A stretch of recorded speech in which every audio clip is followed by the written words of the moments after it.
Bueno, ¿qué tal? ¿Cómo andan? En este video la idea es hacer la resolución de la guía de ejercicios correspondiente a datos cualitativos. Vamos a hacer un par de ejercicios, vamos a mostrar un poco cómo abordarlos, cómo encararlos y van a quedar otros ejercicios para que los puedan resolver ustedes. Y ante cualquier duda está el foro disponible. Así que bueno, vamos con la primera pregunta. Dice, ¿cuál de las siguientes mediciones nunca puede sobrepasar el valor de 1? Y en las opciones tenemos 4 medidas que están en el material teórico. La mejor forma de encarar esta pregunta y también para preparar el examen, o sea, para que ustedes puedan organizarse para el examen, es más o menos buscar las definiciones de las 4 medidas que vimos y además algún ejemplo, sobre todo para ver qué tipo de resultados puede dar cada una de ellas y bueno, poder, por ejemplo, contestar esta pregunta. Así que vamos a arrancar por tasa, que ya vemos que es un cociente entre un numerador que afecta a personas afectadas por un hecho demográfico y el denominador que es la población expuesta al riesgo de ser afectada por este hecho. O sea que tenemos por un lado un número de personas y por el otro lado la población expuesta a el fenómeno que estemos estudiando, ¿no? Ese sería el cociente. Entonces tenemos, por ejemplo, un ejemplo sería la tasa de letalidad, que por un lado vamos a tener el número de fallecidos y el total de infectados, suponiendo que en el ejemplo estamos tratando con algún tipo de enfermedad.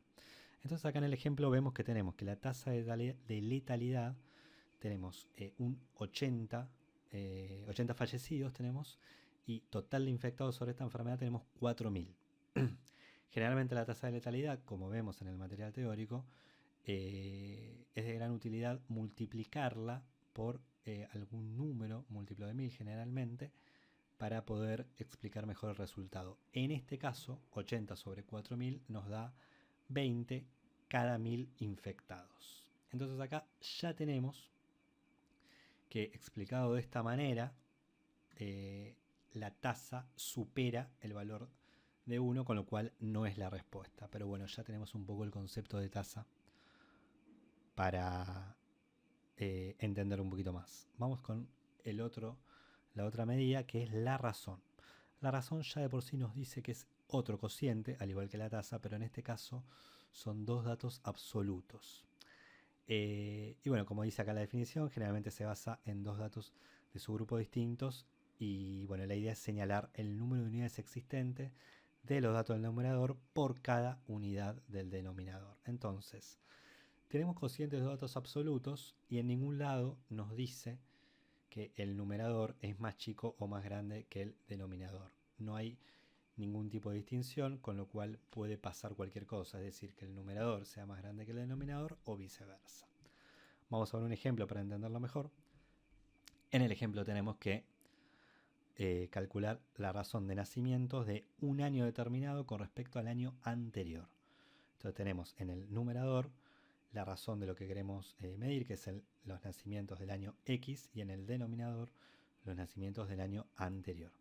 Entonces, suponiendo que en el año X tenemos 78 casos, 78 sucesos, y en el año anterior tuvimos 70 sucesos, bueno, acá la respuesta nos da 1,11. Esto quiere decir que hay 1,11 nacimientos por cada año, por cada nacimiento del año anterior. Eso sería básicamente la explicación. Y como vemos en este ejemplo, también superamos el valor de 1, con lo cual la respuesta no es razón.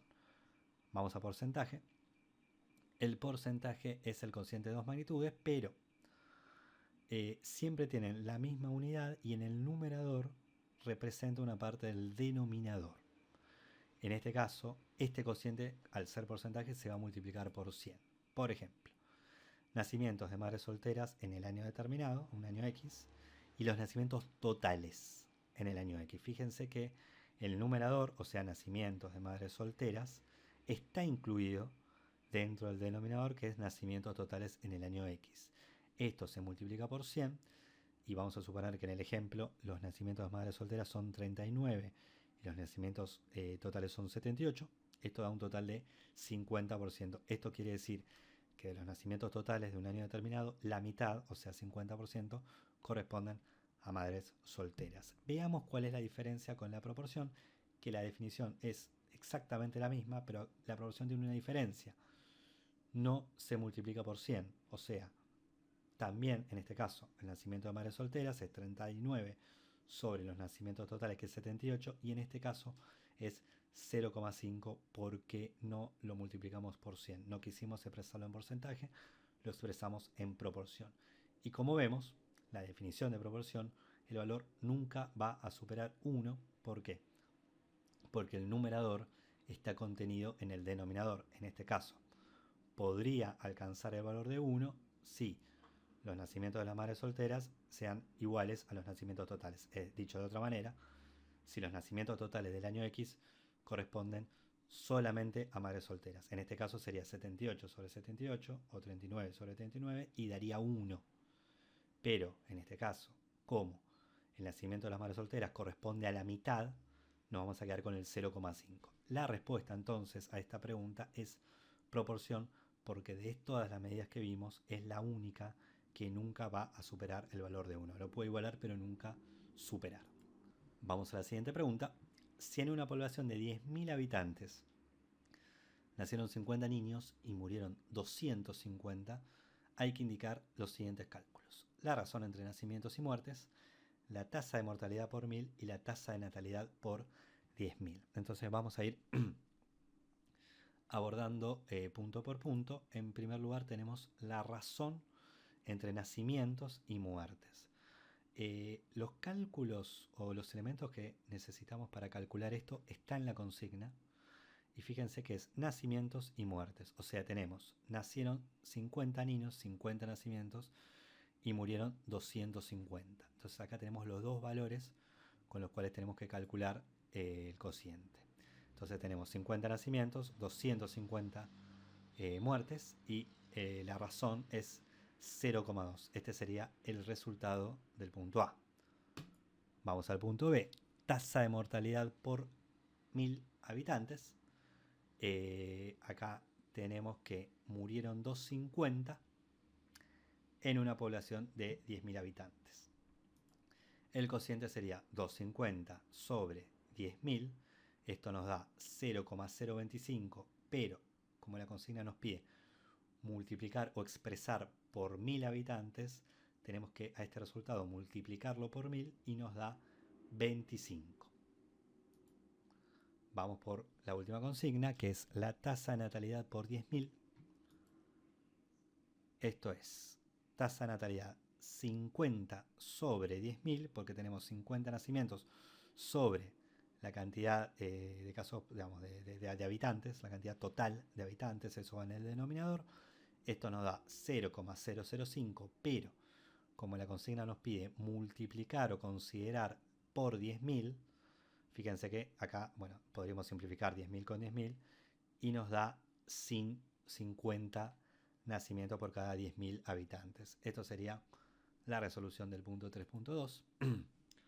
Y vamos a el 3.3, que lo que nos está diciendo es: si los valores normales de glucosa están entre 70 y 100 miligramos, ¿cómo caracterizaría esta variable? Bueno, acá lo que nos está pidiendo es que en una variable que es numérica, nosotros ver cómo hacemos para transformarla en una variable cualitativa, con categorías.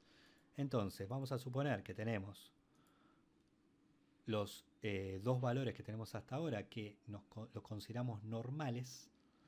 Y acá lo que podemos decir es que cualquier valor que caiga entre 70 y 100 en nuestra nueva variable categorizada va a ser normal. Cualquier valor que esté abajo de 70 miligramos, que es el límite inferior, va a ser hipoglucemia, y cualquier valor que supere 100 va a ser hiperglucemia. Eso sería una forma de convertir una variable numérica en una variable cualitativa, que en este caso podría considerarse ordinal. Cualquier valor, suponiendo que yo tengo una lista de 150 pacientes, si a esos 150 pacientes yo le mido el nivel de glucosa en sangre y me da 65, esa persona va a estar dentro de este campo. Si alguna tiene 78 va a estar dentro de normal. Si alguna tiene 120 va a estar dentro de la categoría hiperglucemia. De esta manera yo puedo categorizar esta variable. Vamos con la siguiente pregunta. Acá lo que nos está diciendo es: ¿cuál de las medidas estudiadas es utilizada para estudiar un fenómeno demográfico y realizar comparaciones entre diferentes poblaciones según el tiempo? Esto ya lo vimos en la primera consigna, pero bueno, vamos al material teórico, que es en la definición de tasa, justamente nos está diciendo que el fundamento es la necesidad de generar una medida relativa de un fenómeno demográfico que permite realizar comparaciones en el tiempo y en el espacio. Ya el material teórico nos muestra que la respuesta es tasa. Y esto es importante porque si ustedes tienen leído el material teórico, van a poder contestar con mucha facilidad todas estas preguntas teóricas, ¿no? Bueno, las siguientes preguntas las vamos a dejar para que las hagan ustedes. Fíjense que son muy parecidas a la consigna que ya vimos con todos los resultados. Lo mismo ocurre para la pregunta 3.6 y finalmente la 3.7. Cualquier tipo de duda que tengan, vamos a tener un espacio en las clases como para que ustedes puedan preguntar estas dudas y podamos resolverlo, y también siempre está disponible el foro. Así que bueno, los dejamos y cualquier cuestión seguimos la comunicación en el foro. Gracias.